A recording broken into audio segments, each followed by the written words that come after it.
एक बार की बात है, रामपुर नाम के गांव में एक गरीब किसान रहा करता था। वह बहुत ज्यादा मेहनती था।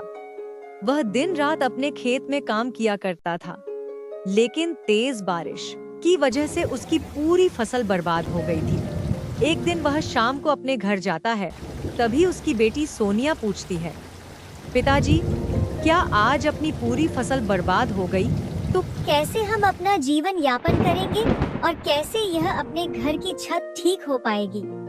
अपने बच्चों की इस मासूम भरी बातों को सुनकर किसान बहुत ज्यादा उदास हो जाता है। तभी उसकी पत्नी श्रुति रहती है कि आप हर साल यही बात कहते हैं कि इस साल कुछ न कुछ करके मैं अपने घर की छत सही कर दूंगा और मुन्नी की फीस भी भर दूंगा, लेकिन कुछ भी आप समय पर नहीं करते।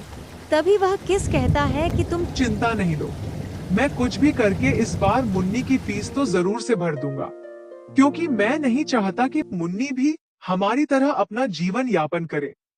जिस तरह हम जरा जरा सी चीज के लिए परेशान रहते हैं, मुन्नी को भी परेशान रहना पड़े। तभी उसकी पत्नी श्रुति रहती है।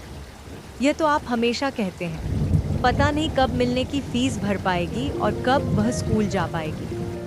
तभी उसकी बेटी सोनिया कहती है, पिताजी, आप परेशान ना हो, मुझे पूरा यकीन है भगवान जी पर कि कोई ना कोई रास्ता तो जरूर दिखाएंगे जिससे हमारी फीस भी भर जाएगी और यह घर की छत भी सही हो जाएगी। तभी वह गरीब किसान कहता है, हाँ बेटा। लेकिन किसान मन ही मन बहुत ज्यादा चिंता में था और उसके दिमाग में बस यही चल रहा था कि अब क्या ऐसा करूं कि सब कुछ ठीक हो जाए। अगले दिन जब वह सुबह होते ही बारिश में ही घर से निकल लेता है और मन में बहुत ज्यादा उदासी रहती है। घर से निकलने के बाद वह एक घने जंगलों से होकर अपने खेत की ओर जा रहा होता है। तभी थोड़ी दूर चलने के बाद उसे एक साधु बाबा दिखाई देते हैं, जो एक पेड़ के नीचे तेज बारिश में बैठे होते हैं। किसान उनके पास जाता है और कहता है, बाबा जी, इतनी बारिश में आप पेड़ के नीचे क्यों बैठे हैं? क्या आपको रहने का कोई स्थान नहीं है? अगर आप चाहे तो आप मेरे घर चल सकते हैं और जब बारिश थम जाए तो आप निकल जाना।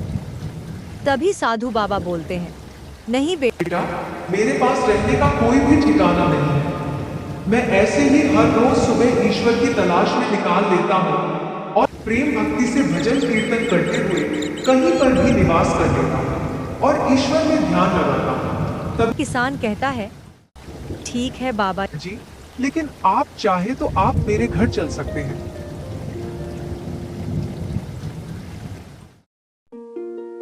अब उसकी पत्नी रोज की तरह ही उसे भोजन पकाकर देती है और वह अपना खाना और हाल लेकर चल देता है। जब खेत पर पहुंचता है तो वह अपने खेत में काम करना शुरू करता है। जब वह हाल से मिट्टी कोटा है तो थोड़े समय उसे एक मटका दिखाई देता है, जो एक साधारण मटका नहीं बल्कि एक चमत्कारी मटका होता है, जो ईश्वर का दिया हुआ एक आशीर्वाद होता है। वह मटका लेकर अपने घर आता है तो उसकी पत्नी श्रुति पूछता है, यह कहाँ से लेकर आए? तुम तो उसका पति बताता है कि यह भगवान का दिया हुआ आशीर्वाद है। फिर वह किसान इस मटके से अपनी जरूरत की सारी चीज मांगता है तो उसकी जरूरत की सारी चीज उसे मिलना शुरू हो जाती है, जिससे वह धीरे धीरे एक गरीब किसान से एक अमीर किसान बन जाता है और भगवान का धन्यवाद करता है।